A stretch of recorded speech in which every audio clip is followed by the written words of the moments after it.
I'm Jesus Christ. I'm going to do my best to make some comparisons too about that how to know when it's your soulmate and how to know when it's just someone you like or is attractive or is a good option.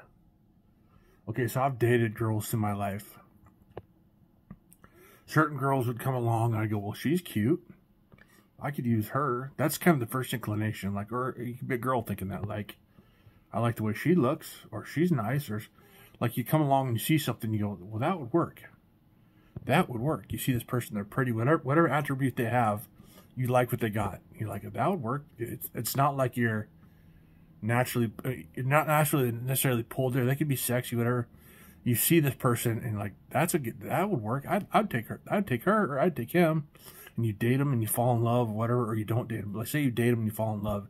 It's a girlfriend. You have, maybe get married, maybe you have sex, whatever. Maybe you have kids. But you saw this person and you think, well, this person could work. I would take that person.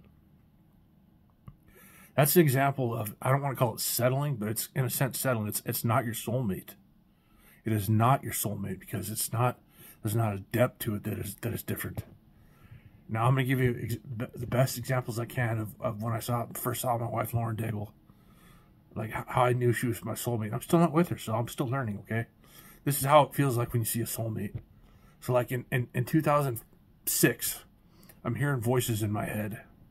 I saw this other girl named Lauren that I liked. I really liked her. I fell in love with her. I was in love with her. I thought, never had her, but her name was Lauren. I really liked that name, Lauren. Well, that ended in 2005.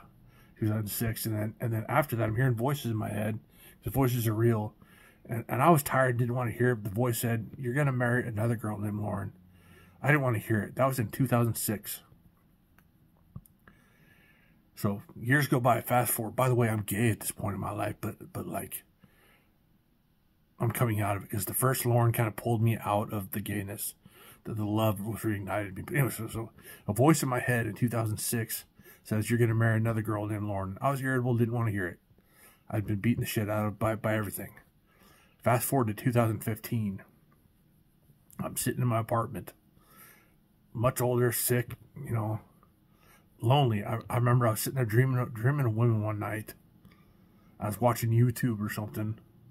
Dreaming of women. I saw a Buddy Guy song called Feels Like Rain. I heard that song and I was dreaming of different women that weren't Lauren. I'll tell you that. I was dreaming of another one that wasn't Lauren because I met her, girl from a commercial. Anyway, I'm dreaming of women.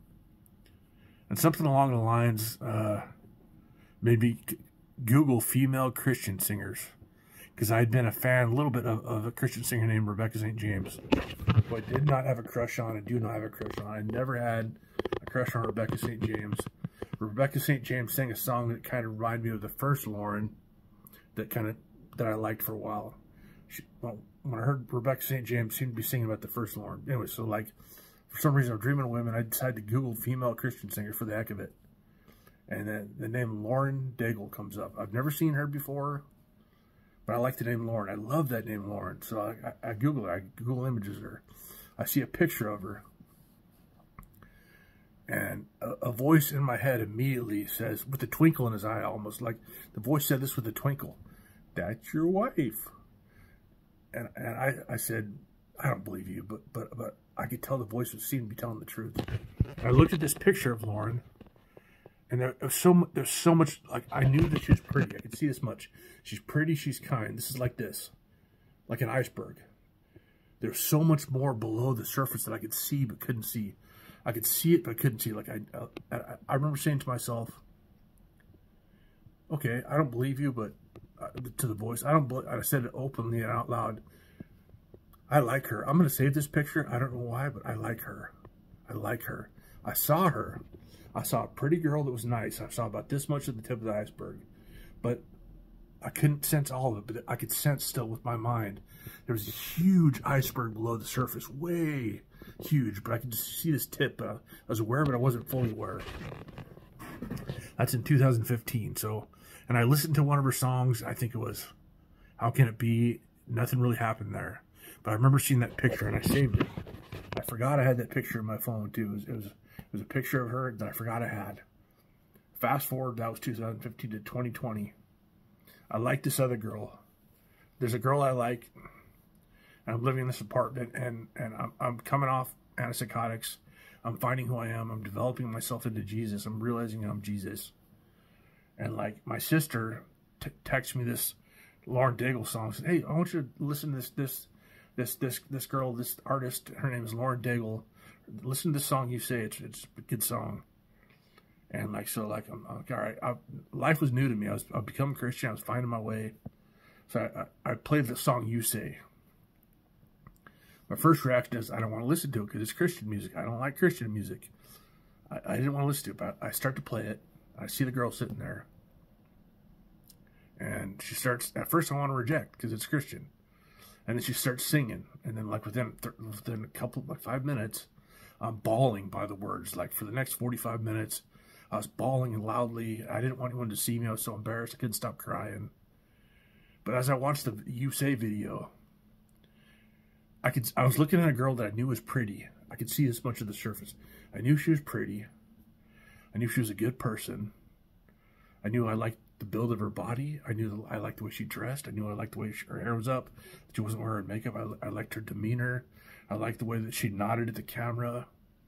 So the weird thing was I saw a girl that I knew without knowing. Like I knew this is wife material. I knew this is a good girl. She's a friend. She could be my girlfriend. She could be my wife. I like everything about her. I could see that much of it. And I saw this much of it clearly, the tip of the iceberg. But my mind was aware of so much more depth to it without being aware. Like, there's a huge iceberg underneath the water that I was aware of. I was aware of this iceberg, but not completely. I didn't know. But I knew I was looking at wife material. I still doubted it. But I knew I liked it. I knew something about this. I knew I was looking at wife material without knowing it. And as it goes on further, at one point, you know, I start following her. And I'm still liking this other girl, and Lauren posted something. And I made a comment to her, scared of her. And then you know, I didn't thought nothing of it. I thought she was gonna be evil to me. I thought she could be a bitch. She scared the fuck out of me because I thought she was gonna be bitchy. You know, like the door. Women seem wicked when you're unwanted. So like that happens. I make a comment, and a few months later, there's a post comes up from her friend asking for emails. Like saying Lauren wants her fans' emails. And I could feel that when her friend said that, like, oh my God, I think Lauren wants my emails. Oh my God. So I sent her my email. It took about 5.5 seconds, less than 30 seconds. Time goes by. I like this other girl.